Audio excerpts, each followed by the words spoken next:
Hi అండి అందరికీ. వేదం సినిమా ఎంతమంది చూశారో ఒకసారి కామెంట్ చేయండి. వేదం సినిమా ఎందుకు అడుగుతున్నా అనంటే, వేదం సినిమాలో ఒక డైలాగ్ ఉంటుందండి. ఆ డైలాగ్ ఏంటంటే, నా బ్రతుకొకటి, నేను బ్రతుకుతున్నది ఒకటి అని చెప్పి ఒక డైలాగ్ ఉంటుంది. ఆ ఒక్క డైలాగ్లో సినిమా యొక్క మొత్తం అంశం అందులోనే ఇమిడి ఉంటుందన్నమాట.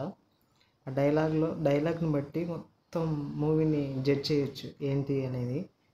సో అందుకని ఆ డైలాగ్ గురించి ఆ మూవీ చూడడం జరిగింది. ఆ డైలాగ్ కోసమే ఈ వీడియో కూడా చేస్తున్నా. ఆ డైలాగ్ను బేస్ చేసుకొని వీడియో చేస్తాను. అది ఏంటంటే, ఒకసారి ఆ వీడియో చూడండి మీరు.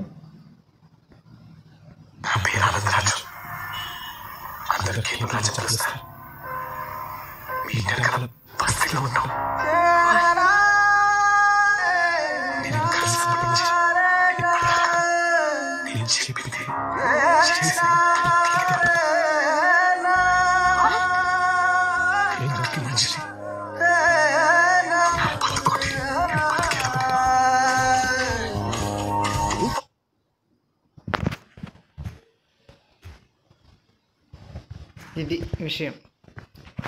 నేను నకిలీ మనిషిని, నా బ్రతుకొకటి, నేను బ్రతుకుతున్నది ఒకటి అని ఫైనల్గా విషయం చెప్పేస్తాడు అనమాట. అంటే అప్పటి వరకు ఆమెను ఇంప్రెస్ చేయాలి, లవ్ చేయాలి అని చెప్పి కంప్లీట్గా ఆమె కోసమే తన స్థాయికి తగ్గ బ్రతుకుని, ఇంకొకటి చాలా నకిలీ బతుకు అని అంటే ఎట్లా అంటే,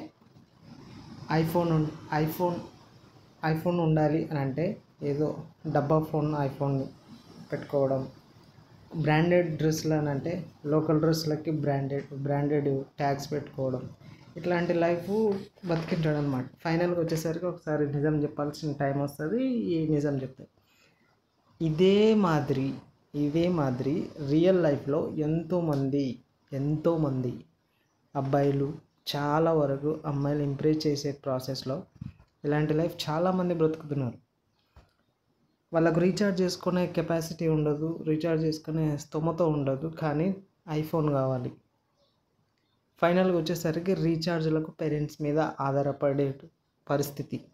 అట్లాంటి వాళ్ళు కూడా అమ్మాయిని వల్ల ఎందుకు అని అంటే, ఫైనల్గా హార్మోనల్ ఇంబ్యాలెన్స్, వాటిని బ్యాలెన్స్ చేసే కెపాసిటీ లేక అమ్మాయిలంట పడి వాళ్ళని ఇంప్రెస్ చేయాలనే ఆలోచనతో చాలా రకాలుగా అన్ని అవకతవకలు చేసి అమ్మాయిని ఇంప్రెస్ చేయాలి, ఏదో ఒకటి చేసి చేయాలి. అది ఎట్లయితారు? మన దగ్గర కాస్ట్లీ డ్రెస్సులు ఉండాలి, బ్రాండెడ్ డ్రెస్సులు ఉండాలి, కాస్ట్లీ వాచ్లు ఉండాలి, కాస్ట్లీ ఫోన్ ఉండాలి, కాస్ట్లీ బైక్ ఉండాలి. ఇట్లా అట్లీస్ట్ బైక్లో పెట్రోల్ కొట్టించుకునే స్తోమత ఉండదు, కానీ డ్యూకో, R15 ఇట్లా పెద్ద పెద్ద బండ్లు కావాలని ఇంట్లో మారం చేసి అది చేసి ఇది చేసి తీసుకుంటారు. వాళ్ళకి తెలియదు, ఏదో పిల్లోడు కదా అడుగుతున్నాడు అని చెప్పి కొనిపిస్తారు. ఫైనల్గా వచ్చేసరికి అమ్మాయిలు కూడా వాటిని చూసి ఇంప్రెస్ అయ్యి ఫైనల్గా లవ్ చేయడం ఇట్లా అయిపోతుంది. ఎండ్ ఆఫ్ ద డే వాళ్ళను పోషించాల్సిన పరిస్థితి, లేదంటే ఏదో ఒక సిచ్యువేషన్లో బ్లాస్ట్ అయిపోతుంది. అప్పుడు నిజాలు బయటకు వస్తాయి. అప్పుడు ఎన్ని రోజులు నేను బ్రతికింది ఒకటి, నా బ్రతుకొకటి అనేది ఒప్పుకోవాల్సిన పరిస్థితి వస్తుంది. ఈ సినిమాలో అదే జరిగింది.